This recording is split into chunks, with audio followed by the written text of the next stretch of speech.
press the bell icon on the YouTube app and never miss another update.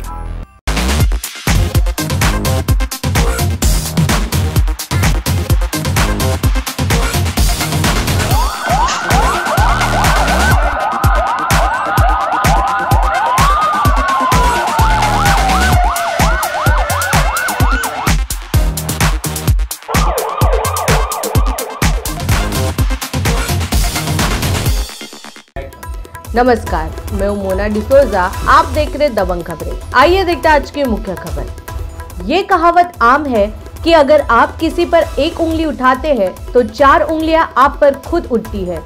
शायद इस मुहावरे से मीरा भाईंदर के कांग्रेसी नेता और दलाल वाकिफ नहीं थे, इसलिए अस्पताल के मुद्दे में भाजपा विधायक को घेरने के चक्कर में उनका खुद का सालों से गरीब जनता के साथ किया गया पाप सामने आने लगा है। अब देखना यह है कि क्या कांग्रेसी नेता भी भाजपा विधायक की तरह गरीबों को उनका हक देते हैं या फिर महज गरीबों को हक दिलाने की बात कर पैसे कमाने में लगे रहते हैं। आइए देखते हैं पूरी खबर।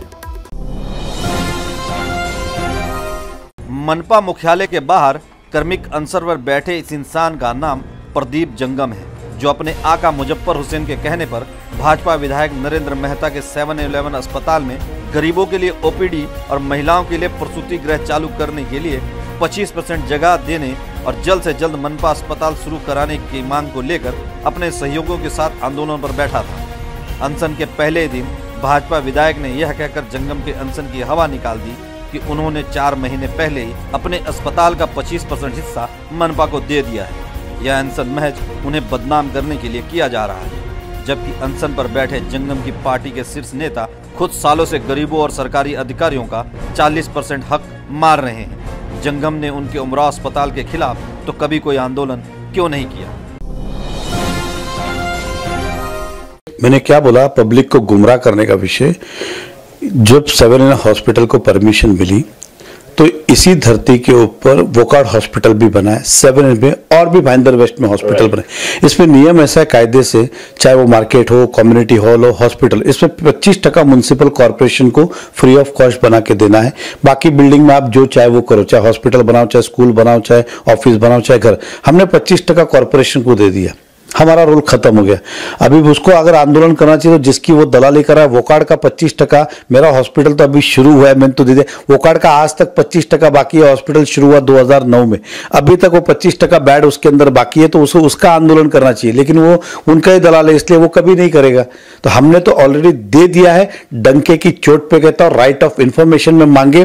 और हमें पता है कि हम जब इस यंत्रणा में है तो हम ऐसा कोई जनहित के विरुद्ध काम नहीं करते, गलत काम नहीं करते। On the contrary, municipal commissioner ने कहा कि मेहता साहब जरा कलर बिलर खराब हो गया, वापस आप अपने ऑफिस वाले को बोलिए। हमने वापस ऑफिस को बुलाया, वापस से कलर कर दो।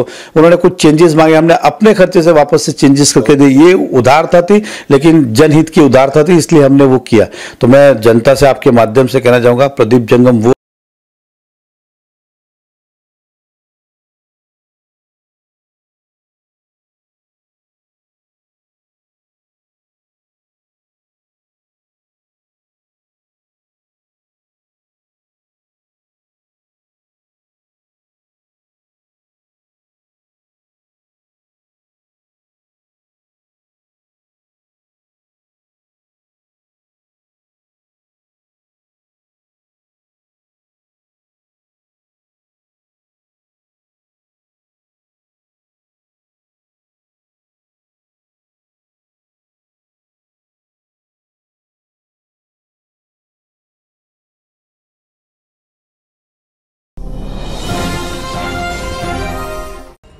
जंगम पर मेहता द्वारा लगाए गए आरोपों के बाद दबंग खबरें के संपादक शशि शर्मा ने जंगम से उमराव अस्पताल में चल रहे गड़बड़ झाला के बारे में जब पूछा तो उन्होंने यह कहकर पल्ला झाड़ दिया कि अगर आपके पास कांग्रेस नेता की या फिर दूसरे नेताओं की जानकारी हो तो मुझे दें, मैं उनके खिलाफ भी अनशन करूंगा। अब सवाल यह उठता है, जब शहर के दूसरे नेताओं के भ्रष्टाचार की जानकारी जंगम के पास नहीं है तो फिर बिना पुख्ता जानकारी के जंगम भाजपा विधायक के खिलाफ किससे पैसे लेकर आंदोलन कर रहा है? से सवाल किया था कि उमराव अस्पताल जो है, जो वॉकआउट के नाम से चल रहा है, वो आज की डेट में मतलब मीरा भाईंदर का एक चर्चित अस्पताल है और सारी सुविधाओं से संपन्न अस्पताल है।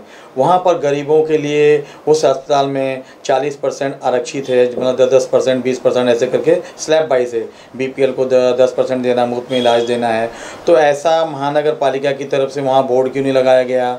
और वहाँ के हॉस्पिटल के जो मालिक हैं, पूर्व एमएलसी रह चुके हैं कांग्रेस के मुजफ्फर हुसैन जी, उनको भली भांति सारे नॉर्म्स पता है। तो वहाँ पे सार्वजनिक बोर्ड क्यों नहीं लगाया गया ताकि लोगों को पता चले कि यहाँ भी मुफ्त में इलाज होता है?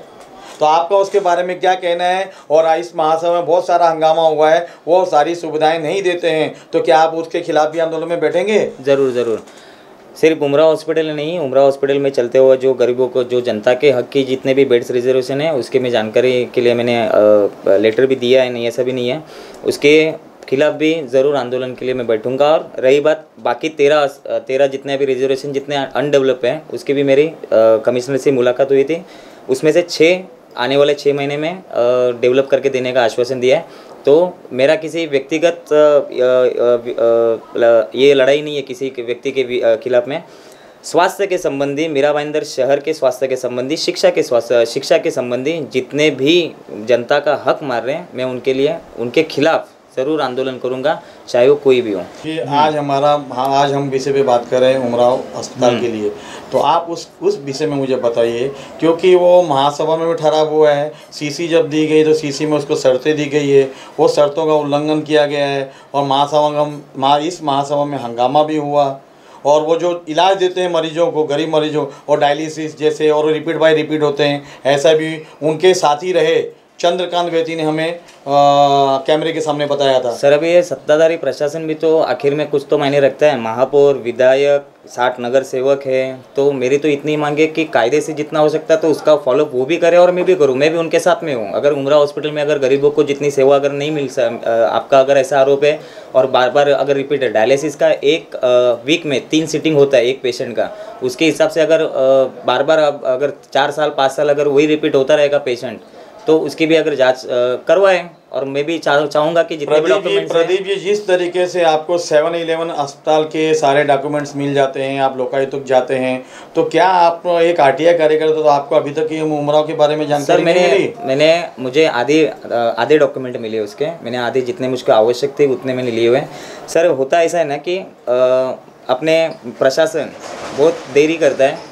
आरटीआई फाइल करने के बाद में, अपील करने के बाद में सेकंड अपील में मुझको जाना पड़ता है कोकन भवन। वहाँ पे 8 महीने के बाद में वहाँ से सुनवाई लगती है। तो अगर आपके पास भी अगर कुछ उसके डॉक्यूमेंट्स रहेगा, और मैं तो सर इतना ही कहता हूँ, सिर्फ उमराव ही नहीं, उमराव के लिए तो मैं ज़रूर बैठूंगा, नहीं ऐसा भी नहीं है। स्वास्थ्य के संबंधी जिसने भी चोरी की है, स्वास्थ्य और शिक्षा के बाद संबंधी जिसने भी यहाँ के गरीब जनता का हक आया, मैं उसके खिलाफ में सर बैठूंगा जरूर। प्रदीप जी, ऐसा है उमराव को जिस तरीके से 7-11 में बोर्ड लगाया गया नगर पालिका का, तो ऐसा उमराव में इतने सालों से वहाँ के मुजफ्फर जो एमएलसी रह चुके हैं, मुजफ्फर जी एमएलसी रह चुके हैं कांग्रेस के, तो उनको क्या पता नहीं कि बोर्ड लगाना जरूरी गरीबों के लिए इतना आरक्षित है? तो आज दिन तक बोर्ड क्यों नहीं लगाया? और आपने शासन प्रशासन से क्यों नहीं मांग की उस बोर्ड लगाने की, ताकि लोगों को पता चले, जागृति फैले कि यहाँ पे इतने गरीबों के लिए बेड आरक्षित है, इतनी सुविधा गरीबों को मुफ्त मिलती है? आप मुद्दा समझ ही नहीं रहे। बोर्ड लगाने की बात है ना सर, वो पूरा बिल्डिंग है 7-11 का ना, 25% पूरा बिल्डिंग है, और उसमें एक माला अगर ये बढ़ाएंगे 7-11 हॉस्पिटल वाले, तो और एक माला भी हमको मिलेगा। लेकिन उसमें बेड रिजर्वेशन है सर, उमराव हॉस्पिटल सर। नहीं, आप गलत जा रहे हैं। वहाँ पे बेड रिजर्वेशन नहीं, वहाँ पे इलाज के लिए भी है।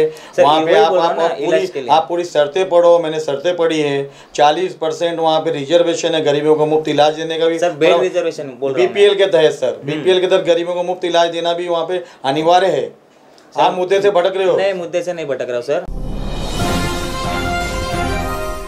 जब दबंग खबरें के संपादक ने शहर के बुद्धिजीवियों और कभी मुजफ्फर हुसैन के करीबी रहे उप महापौर चंद्रकांत बेती से उमराव अस्पताल में चल रहे गड़बड़ झाले की जानकारी हासिल की, तो उप महापौर और बुद्धिजीवियों ने कई चौंकाने वाले खुलासे किए। दूसरा एक था रिजर्वेशन नंबर 183, जिसमें उमराव इंस्टीट्यूट और आज का ओकाड हॉस्पिटल ये रखा गया। तो जब ये प्लान पास किए तो राज्य सरकार ने इन प्लान पास करते टाइम एक विशेष लाभ उनको दिया है, 3 FSI का मंजुरी दिया है, और कुछ अटी शर्ती राहिल्या की राज्य सरकारच्या कर्मचाऱ्यांसाठी 10% खाटा उपलब्ध असाव्यात वो साधारणतः उनके बांधकाम के ऑर्डर में 9 बेड पर उपचार मुफ्त देने चाहिए, ऐसा लिखा है। दूसरा, जो बिलो पॉवर्टी लाइन है, BPL है, उनके 20% लोगों को वो प्रावधान है मुफ्त उपचार का, और 10% जो आर्थिक दृष्टिया पिछड़े हुए हैं उसके लिए सारे कागजात की ज़रूरत पड़ेगी, तो उनको उपचार का प्रावधान उसमें है। अभी उसमें से उन्होंने कहा है कि हम लोग उपचार दे रहे हैं, तो इस बारे में कॉरपोरेशन के पास है, और कोई इसमें जाति नहीं है, ये जब प्लान पास किया है तभी की बातें हैं, इसमें कोई ज़बरदस्ती कर रहे हैं, कोई राजनीति करने का बात नहीं है। तो जो लाभ उन्होंने लिया है और वो दे रहे हैं ऐसा बोल रहे हैं, अगर वो सुविधा दे रहे हैं तो अच्छी बात है, लेकिन ये सुविधा लोगों तक पहुंची है क्या? उपचार दिया है, लेकिन महासभा में पिछले 1 साल से सतत रूप से ये विषय आ रहा है महासभा में, और महासभा में कुछ पेशेंट को डायलिसिस का दिया है, तपासनी किया है ऐसा, लेकिन वही 25-30 नाम है, और अल्टरनेटिवली वही नाम आगे पीछे आ रहे हैं। RTI में ये सारी इन्फॉर्मेशन हमारे पास है, और मैं तो दावे के साथ कहूँगा कि वो जो दावा कर रहे हैं उतने पेशेंट ने लाभ नहीं लिया है, वही जो हमारे पास इन्फॉर्मेशन है वही लाभ लिया है। उनके यहाँ से, उनका एडमिनिस्ट्रेशन से हम लोगों को इन्फॉर्मेशन मिला है। दबंग खबरें निष्पक्ष तरीके से जंगम के अनशन पर सवाल उठाते हुए अपने अखबार और वेब पोर्टल न्यूज पर यह खबर प्रकाशित की तो मनपा के अधिकारियों ने उमराव अस्पताल द्वारा सालों से गरीबों और सरकारी अधिकारियों और कर्मचारियों को दिए जाने वाले 40% रियायत की जांच की, तो पाया कि उमराव अस्पताल गलत जानकारियां देकर मनपा को पिछले कई सालों से गुमराह कर रहा है, जिसके बाद यह मुद्दा मनपा के महासभा में भी जोर शोर से उठा। सही मायने में बहुत से नगर सेवक की ऐसी मांग है, और वहाँ पे वोकार्ड हॉस्पिटल में हमारे नगर पालिका से 40% हमें जो अधिकार है वो सबका कहना है कि वो अधिकार हमें मिलना चाहिए। उसमें 20% बेड का अधिकार है, 10% हमारे कर्मचारियों के लिए है, और 10% हमारे राज्य शासन से जो अधिकार है उसमें आता है। तो ऐसे 40% होता है, वो 40% अभी तक उन्होंने दिया नहीं है ताबे में। तो हमारी यही मांग थी कि वो जल्द से जल्द ताबे में दे, वहाँ पे महानगर पालिका का बोर्ड लगाए, हमारा वहाँ पे एक स्टाफ बैठे, ताकि वहाँ पे जो भी कर्मचारी जो भी वहाँ पे इलाज के लिए आते हैं उनको उसमें उनका जो भी नोटिफिकेशन लेके उनके वहाँ पे इलाज किया जाए, यही हमारी सबकी मांग थी। उन्होंने जो भी प्रूफ अपने दिखाए हैं कि हमने हमारी हॉस्पिटल में ये सब किया हुआ है, उसमें सिर्फ OPD के जो 100 रुपीज़ वाले जो OPDs आते हैं वो रेट के तहत उन्होंने सब पत्र दिखाए हैं, सबूत के तौर पर इधर जमा भी है। लेकिन जो बड़े बिल रहते हैं, जैसे कि मैं बोली बहुत बड़ी बीमारी के साथ कल जब भी महासभा हुई थी उठाया भी था 8 लाख, रवि व्यास जी ने उसका मुद्दा उठाया भी था कि 8 लाख का उनका बिल आया था और उनको सिर्फ 1 या 1.5 लाख तक का उनको सहूलियत दी गई थी। तो ऐसी परिस्थिति में लोग अपना घर बेच देते हैं, अपना शरीर को पूरा नुकसान करते हैं, और फिर भी ये न्याय उनको नहीं मिलता है। तो कहीं ना कहीं ये न्याय मिलना बहुत ज़रूरी है। आपको लगता है मैडम इस उमराव के लिए अपने पालिका के अधिकारी, वैद्यकीय अधिकारी भी जिम्मेदार हैं या बड़े उच्च अधिकारी जिम्मेदार हैं? ज़रूर, हमारे पालिका के जो अधिकारी है उनको भी ये पूरी जिम्मेदारी बनती है उनकी कि ये अधिकार उनका है, तो उनको पहले से ही, आज हम मुद्दा उठा रहे हैं तभी वो अभी जाएंगे लेंगे, लेकिन उनकी जिम्मेदारी बनती है और वो उन्हें करना चाहिए। और मुझे अभी मैं बोल सकती हूँ कि 100% वो होना चाहिए। हमारे शहर के गरीब नागरिक जो जूझ रहे हैं उनको ये अधिकार 100% मिलना चाहिए। मनपा महासभा में उमराव अस्पताल पे चल रही मनमानी का मुद्दा उठाने के बाद कई लोग ऐसे भी सामने आए जिन्होंने ये कहा कि उमराव अस्पताल में सरकारी कोटे से मिलने वाला इलाज गरीबों को तो मिल नहीं रहा है, उल्टा अस्पताल वाले किसी 5 स्टार होटल की तरह गरीबों को महंगा रेट लिस्ट देकर उनका मजाक उड़ा रहे हैं। नया नगर के हाल ही में फातिमा नर्सिंग होम में एक डिलीवरी हुई, जो कि डेली वेजेस पे वो कामगार काम करते थे। उनके पास रोज़ पैसे कमाते हैं तो रोज़ वो खाते हैं, इस तरह की परिस्थिति उनकी फाइनेंशियली थी। बट जब बच्चा हुआ तो वो 8वें महीने में पैदा हुआ और NICU हमारे दोनों हॉस्पिटल्स में न होने के कारण मैंने डॉक्टर पडवल जी से संपर्क साधा कि इस बच्चे की जान किसी भी तरह से हमें बचाने, क्योंकि लंग्स में हवा भर गई थी। तो इमरजेंसी में उसे NICU में हमें भर्ती करवाना था, बट परिस्थिति उन लोगों की ऐसी नहीं थी, तो प्राइवेट हॉस्पिटल में हम नहीं जा पा रहे थे। तो डॉक्टर पडवल को पहले तो बहुत मुशक्क़त मुझे उन तक पहुंचने को करनी पड़ी। फिर उनसे संपर्क जब साधा तो उन्होंने वहां पर फ़ोन करके बहुत, वो भी प्रेशराइज़ करने के बाद, पहले तो जवाब मुझे ये दिया गया कि 10% से 20% मैडम आपको डिस्काउंट मिलेगा। आप बताइए, जिनके पास खाने के लिए पैसा नहीं है वो 10% 20% डिस्काउंट पे कैसे प्राइवेट हॉस्पिटल के ऊपर रिलायबल हो सकते हैं। उसके बाद किसी तरह से मैंने उनको फ़ोन करवाया। मुझे कहा गया कि आधे घंटे में आपको वोखट से फ़ोन आएगा और आपसे संपर्क साधा जाएगा। मुझे 2 घंटे बाद वहाँ से मैनेजमेंट से फ़ोन आता है, मुझे कहा जाता है रिपोर्ट्स भेजिए तो हम आपको एस्टिमेट देंगे। अब ये एस्टिमेट वर्ड कहाँ से आया मुझे समझ में नहीं आया। एस्टिमेट उन लोगों के लिए जो लोग आज 2 रुपये का पाव खरीदने के लिए या चाय पीने के लिए भी सोचते हैं, उनके लिए एक प्राइवेट हॉस्पिटल कह रहा है कि हम आपको एस्टिमेट देंगे, वो भी पालिका के कोटे में, जो कि हमको फ्री बेड्स अलॉटेड हैं। ये आक्रोश जो आप मुझ में देख रहे हैं, इट इज़ नॉट कि एंड तक वो काम नहीं हो पाया, ये लेटर चाहिए वो चाहिए, इतने सारे मीन मेक। तो क्या हम डॉक्यूमेंटेशन की वजह से एक न्यू बॉर्न बेबी की, चाइल्ड की लाइफ हम लोगों ने स्टेक पे डाली? तो इज़ इट फेयर? जबकि पालिका का कोटा है, वहाँ पर उनको इज्जत से हमको बोलना चाहिए, हाँ भाई आपका रिकमेंडेशन है, आप तुरंत उसको लेकर के आइए, इलाज शुरू करना चाहिए। फिर ये डॉक्यूमेंटेशन की बातें होती रहेंगी या एस्टिमेट्स की बातें होती रहेंगी। बट नहीं, पहले वो मुझे बोल रहे हैं हम आपको एस्टिमेट देंगे, उसके बाद आप बच्चों को यहाँ पर लेकर आए। हमने इंदिरा गांधी हॉस्पिटल में फिर जाकर के वहाँ से लेटर लिया और वो लेटर के आधार पर हमने शताब्दी में मागाठाणे में जाके NICU में उस बच्चे का इलाज करवाया। तो आप देख सकते हैं कि किस तरह से अनफेयर जो कोटा पालिका को दिया गया है रेफरेंस के तौर पे, उसमें भी वोखड अपना जो दायित्व है वो नहीं निभा रहा है। They have failed to do so. Madam, कहीं ना कहीं आपको लगता है कि यहाँ के जो वैद्यकीय अधिकारी जिनसे आपने गुहार लगाई थी वो उनके साथ मिले हुए हैं, ऐसा आपकी बातों से लग रहा है? जी, मिले हुए तो मैं स्टेटमेंट तो उस तरह से प्रूव नहीं कर पाऊंगी, बट हाँ वो चाहते हैं। तो अपार्ट फ्रॉम सब कुछ मीटिंग्स छोड़ करके सब कुछ करके, एक जान का मामला है, एक बच्चे का जान जो न्यू बॉर्न हम लोग लेकर के आए हैं उसका मामला था। तो कहीं ना कहीं आउट ऑफ द वे जाकर के, खुद जाकर के वहाँ खड़े होकर के जोर जबरदस्ती से उस बच्चे को तो भर्ती करवा सकते थे। भक्ति वेदांता ने इनफैक्ट हमें ये करके 1 नाइट स्टे वहाँ पर हमने उनको करा के दी अपने कहने पर। तो जब वहाँ पर जहाँ हमारा कोटा नहीं है वो लोग हमारी सुन रहे हैं ह्यूमैनिटेरियन ग्राउंड्स पे, तो वोखड मुझे 2 घंटे बाद फ़ोन करके एस्टिमेट की बात करता है, तो it's just a big shame. आपको लगता है मैडम कहीं ना कहीं हमारे जो अधिकारी हैं वो काम करने में सक्षम नहीं? अगर ऐसे अधिकारी को यहाँ काम पे अपने पद पे बने रहना उचित है?